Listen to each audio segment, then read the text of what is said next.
Akashwani presents Morning News.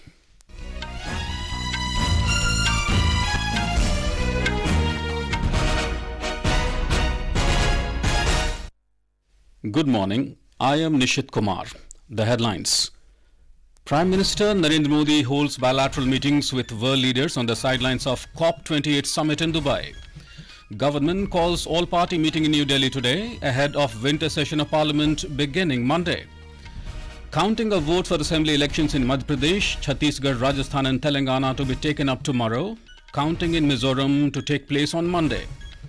In cricket, India beat Australia by 20 runs in the fourth T20 International to clinch the 5-match series 3-1. And in badminton, India's Priyanshu Rajawat enters the men's singles semi-finals of Syed Modi International tournament in Lucknow.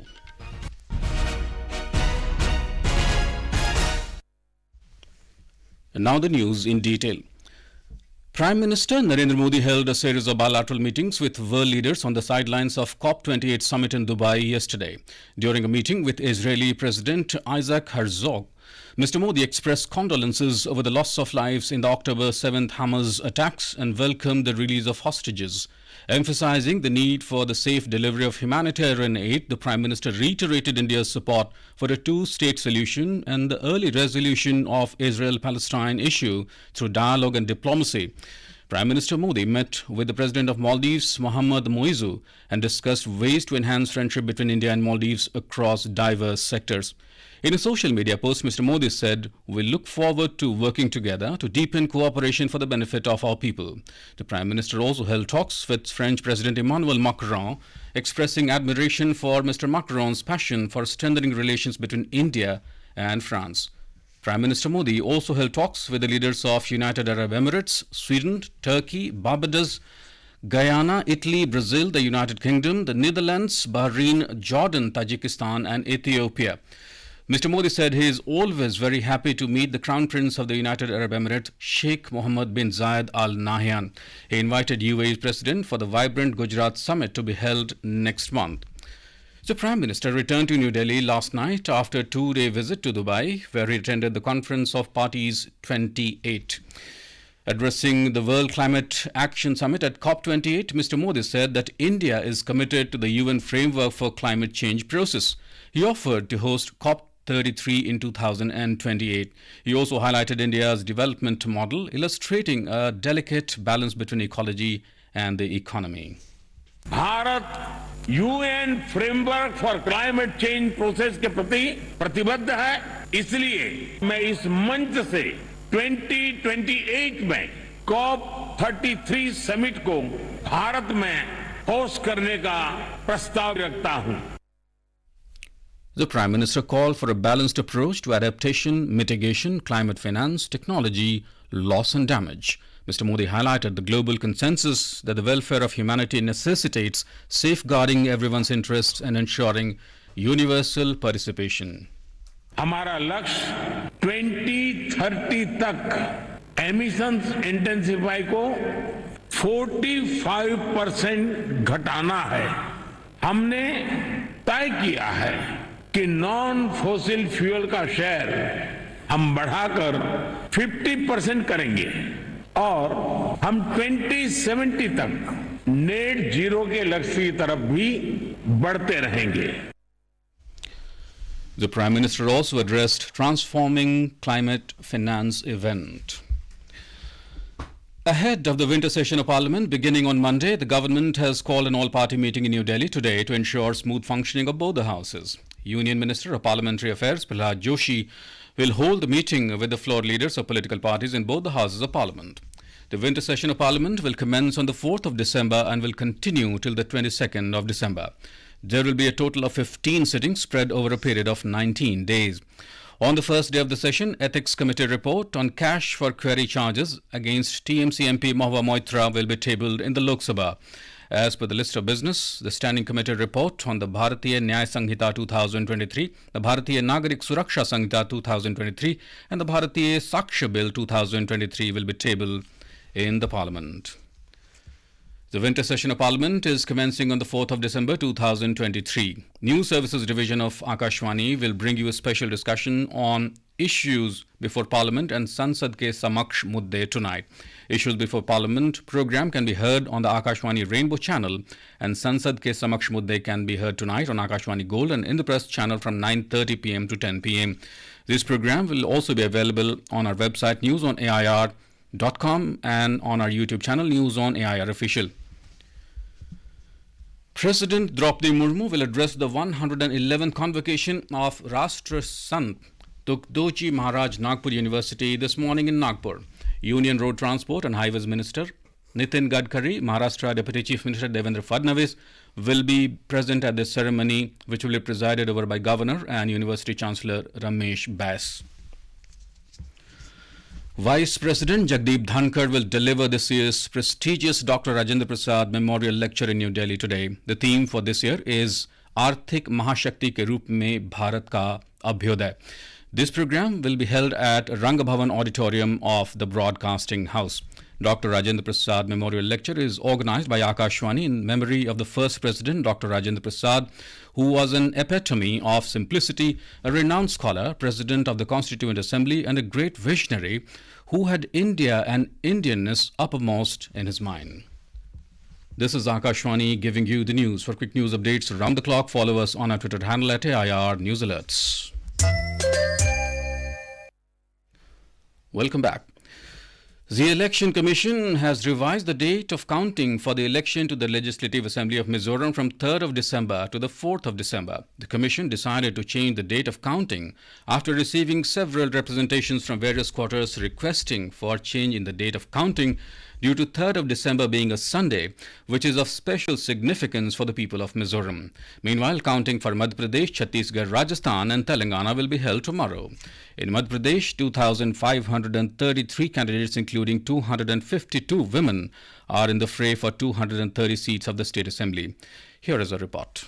All necessary measures have been put in place to ensure peaceful and error-free counting of votes in all 230 seats. Chief Electoral Officer Anupam Rajan informed that proper security arrangements have been made by the administration. Strong room पूर्णतः सुरक्षित हैं। सभी strong room पे central forces की व्यवस्था है। मैंने खुद लगभग 10 जिलों का दौरा करके इसको देखा है।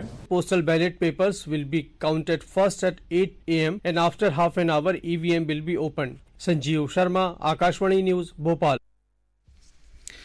In Chhattisgarh, the office of the Chief Electoral Officer is fully prepared to conduct the counting of votes in the state tomorrow. We have a report.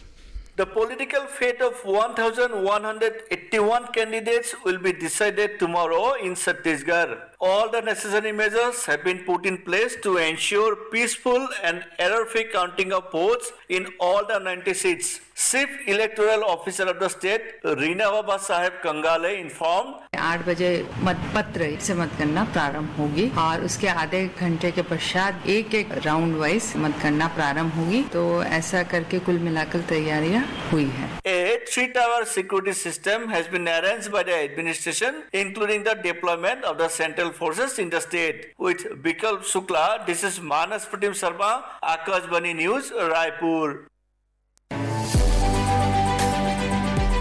News Services Division of Akashvani brings to you special program on results of assembly elections in Chhattisgarh, Madhya Pradesh, Rajasthan and Telangana on Sunday the 3rd of December. Results update, bilingual discussions and in-depth analysis with eminent experts from 9:30 in the morning to 9:30 p.m. Stay tuned to Akashvani Gold and the entire national network of Akashvani.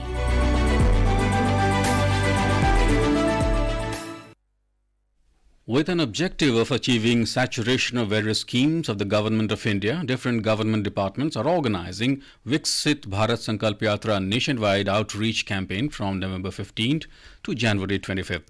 In Karnataka, the campaign is being planned at 1,097 locations at urban local bodies and Gram Panchayat levels. Our correspondent has the details. Union Minister for Social Justice and Empowerment Dr. Virendra Kumar flagged off Viksit Bharat Sankalpa Yatra in the Kotanur village of Kolar district yesterday. Later participating in the Rozgar Mela held in Bengaluru, the minister spoke exclusively to Akashvani on the significance of the yatra. Modi ji के प्रति लोगों के मन में एक विश्वास का भाव पैदा हुआ है कि मोदी जी जो कहते हैं वो करते हैं। तो विकसित भारत यात्रा वास्तव में मोदी जी की गारंटी की यात्रा ये संदेशा लेकर लोगों के बीच में जा रही है। मकान बनने का सपना साकार हुआ है, 4 करोड़ मकान बने हैं, 10 करोड़ मातृ शक्ति को उज्ज्वला योजना से गैस के कनेक्शन पहुंचे हैं। आगे हम जो कुछ करने वाले हैं वो जानकारी भी इस विकसित भारत संकल्प यात्रा के माध्यम से समाज के बीच में पहुंचाने का काम सभी के द्वारा किया जा रहा है। NABARD is one of the nodal agencies organizing the event. The Assistant General Manager of NABARD, M.S. Raghavendra, has spoken about the yatra. Viksit Bharat Sankalp Yatra, it is basically to raise awareness through outreach activities to achieve saturation of various Government of India schemes. Among other agencies like the Postal Department, KVK, SLBC, insurance companies, NABARD is also one of the nodal agencies and has been identified for publicizing this particular activity. Viksit Sankalpa Yatra is reaching the unreached and disseminating information and generating awareness about the government schemes and also learning from the citizens by interacting with the beneficiaries and others. Sudhindra, Akashvani News, Bengaluru. Union Home Minister Amit Shah will offer prayers at Somnath Temple in Gujarat this morning. He will then attend the birth centenary program of Nirupam Nanavati organized by Rupayatan Trust at the Gir foothills of Junagadh. Mr. Shah is on a 2-day visit to Gujarat. In Jammu and Kashmir, police in Baramulla, under its relentless campaign against drug peddling, has achieved remarkable success as the number of registered cases has significantly dropped in recent months. As of November this year, police have registered 260 cases under NDPS Act, arrested 452 drug peddlers, which includes 70 hardcore drug peddlers who have been booked under PIT, NDPS, PSA in Baramulla district. Moreover, property worth crores of drug peddlers have been attached during the current year. Police have also made substantial seizures of contraband worth more than 14 crore rupees. Israel's war with Hamas erupted again yesterday as airstrikes hit houses and buildings in the Gaza Strip minutes after a week-long truce expired. Health authorities in the besieged territory reported dozens of Palestinians killed, and Israel dropped leaflets over Gaza City and southern parts of the enclave, urging civilians to flee to avoid the fighting. In cricket, India beat Australia by 20 runs in the 4th T20 International at the Shaheed Veer Narayan Singh International Cricket Stadium in Raipur to clinch the 5-match series 3-1 with a game to spare. India won the first 2 matches but lost the third match. Chasing a victory target of 175 runs, Australia made 154 for 7 in the stipulated 20 overs. For India, Akshar Patel took 3 wickets while Deepak Chahar took 2 wickets. Akshar Patel was adjudged player of the match. The last match of the series will be played at M. Chinnaswamy Stadium in Bengaluru tomorrow.